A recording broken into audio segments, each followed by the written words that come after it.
So, what is prime symbol and why is it important for architecture and what we build and how we think about the world? Well, one of the most important and also fascinating things that was mentioned to me by excellent stagecraft teacher, set design teacher in undergrad, theater set design, he said to me that we studied architecture from the Neolithic all the way up to the present.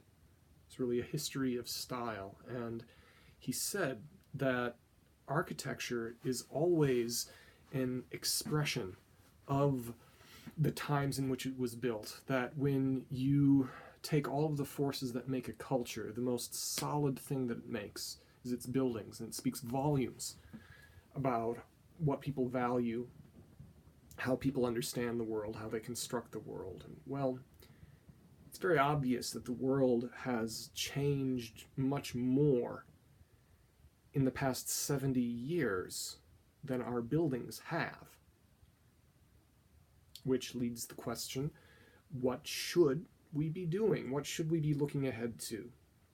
And so historiography, in addition to history, that is the study of how history is constructed, becomes extremely important. And I will try to keep this very brief.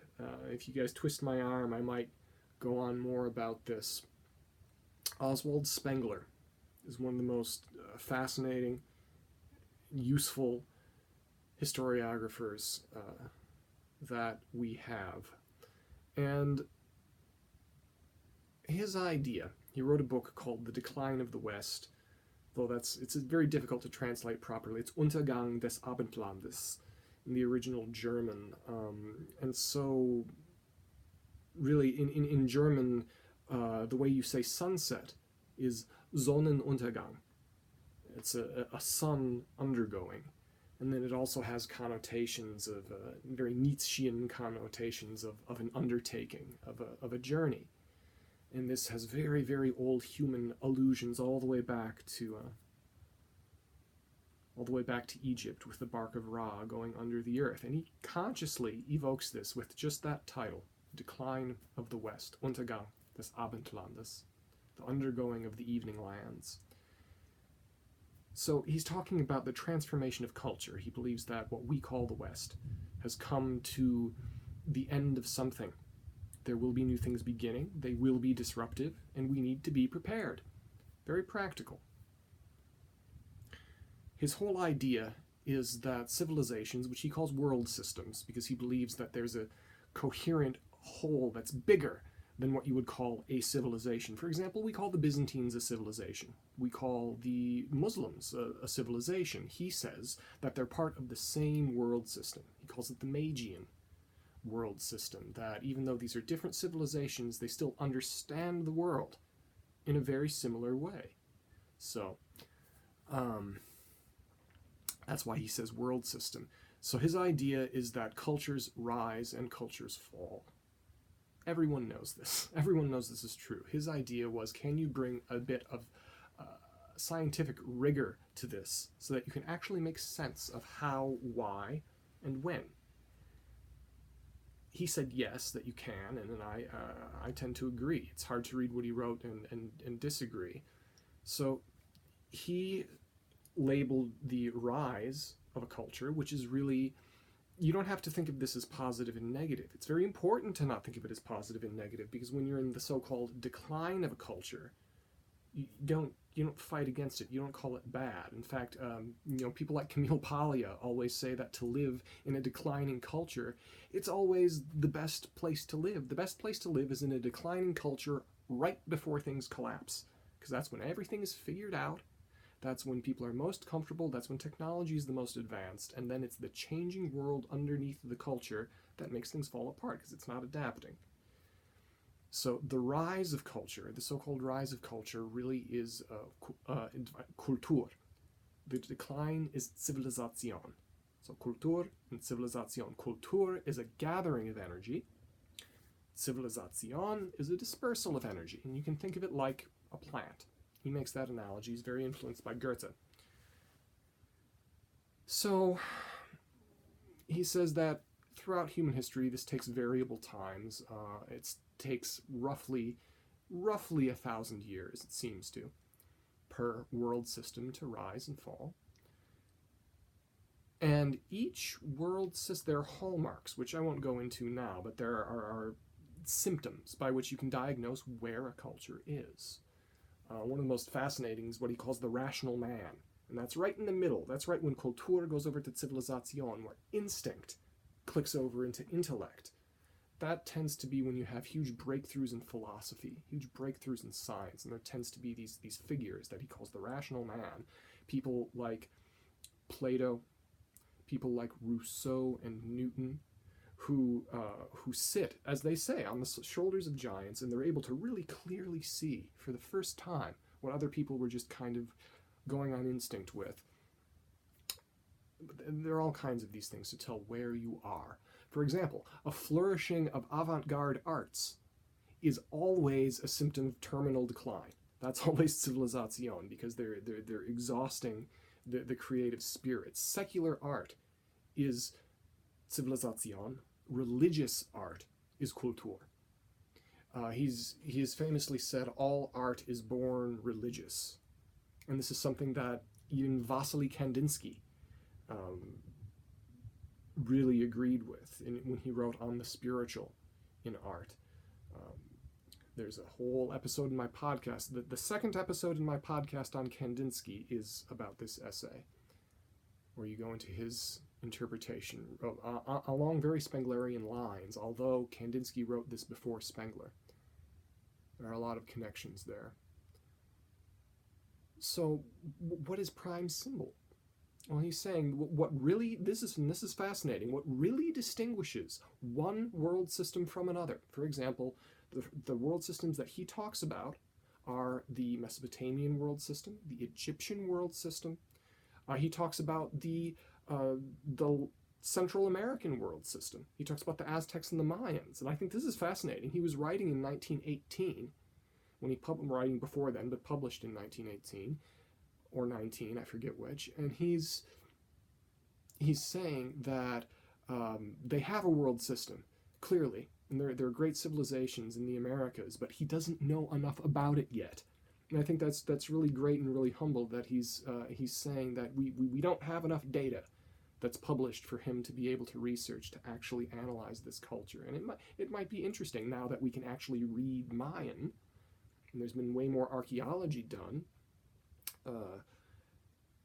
that you could apply this analysis to the Aztecs and the Mayans and the Incas. So he considers them a world system. The Greco-Roman Mediterranean is a world system. He calls that the Apollonian world system. Then what we call Western Europe, there's a lot of debate about this recently, about what is the West this, the West that. It's so vague and awful a way of describing it. He gets very specific. He calls it the Faustian world system, and he qualitatively describes what he thinks is going on with it. So what makes each of them different, he says, the most fundamental way to determine how each world system is different is its understanding of number. The way mathematics are understood, communicated, and interpreted is the most fundamental way of distinguishing between these, and it influences everything else. And you might think, well, wait a minute, how can different systems understand numbers? Numbers are always numbers. Yes, we would like to think that.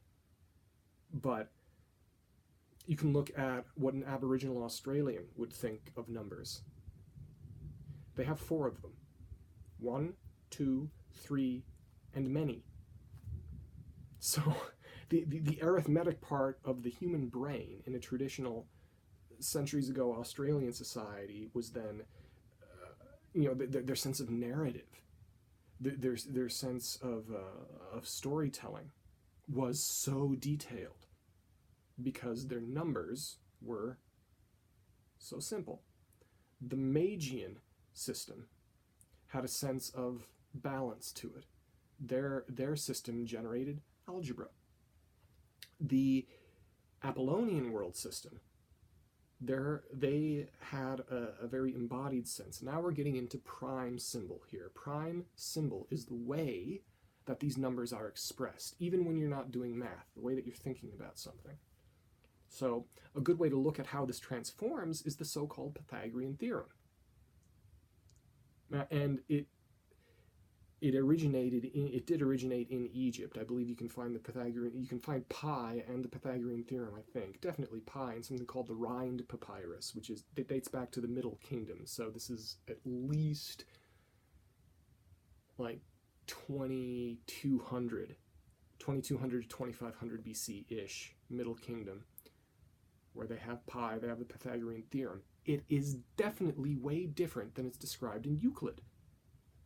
And then you have to be careful with Euclid because we have modern illustrations and modern we have to remember, we put algebraic equations in Euclid. He didn't do that. He didn't have, a squared plus b squared equals c squared. He never said that. He never wrote that. He used an embodied diagram, and this is prime symbol. He used a triangle with squares made up of squares hanging off of it, because the Greeks understood math as a physical embodiment. This is why you get things like Zeno's paradox. Infinity was scary and confusing to Greeks because of the way they understood number. The prime symbol enables, and it also limits. It is the greatness of a world system, and it is also the constraint. The Greeks were also fantastic at sculpture because body was their prime symbol, the free-standing sculpture. The Egyptians didn't really do it. The Egyptian sculptures were always connected to something, pretty much. They were against a wall. They were really on the pedestal. You look at them from one direction because Spengler says the Egyptian prime symbol was path. Think about the causeways leading up to the pyramids. Think of inside the pyramids. It's a path. The Egyptian metaphysics. What do you do in the afterlife? You go on a boat and you take a journey. And there are successive things that you have, tests that you have to pass. Well, the West has this X, Y, Z, the axes of infinite space. Infinite space is the prime symbol of the West. And this began to be understood by architecture as the West was going through its terminal phase. And Spengler writes about the non-Euclidean geometry as an outgrowth of something new. He wasn't quite sure what the something new was. I myself often wonder what this is, because it's going to be changing. It probably already has changed how we've done things. And I think it has impacted media before it has impacted buildings. So that's a really quick overview of prime symbol. I think one of the reasons that I am fascinated and encouraged by the renewed interest in megalithic architecture, in old ancient Stone Age things, the pyramids, Stonehenge, Newgrange, even the beehives at Mycenae. I think the fact that people all over the world are fascinated by these things, again, and of course you have to remember there was a time when people didn't care. Before the 1700s, no one seemed to care. Maybe you'd tell a story about Merlin and that's it, but no one was really seriously interested in how these things worked. And here now we find that our ancestors were way more brilliant than we ever expected, and we're starting to understand how they were brilliant in a way that was really impossible for us before. This is a sign of the human mind transforming, because culture is transforming. And one of the things that encourages me about this is all of this interest in the architecture of the past means we have a newly reawakened ability for the architecture of the future. The fact that we are fascinated by such grand, amazing, cosmically connected, built work means. Why can't we do something like that?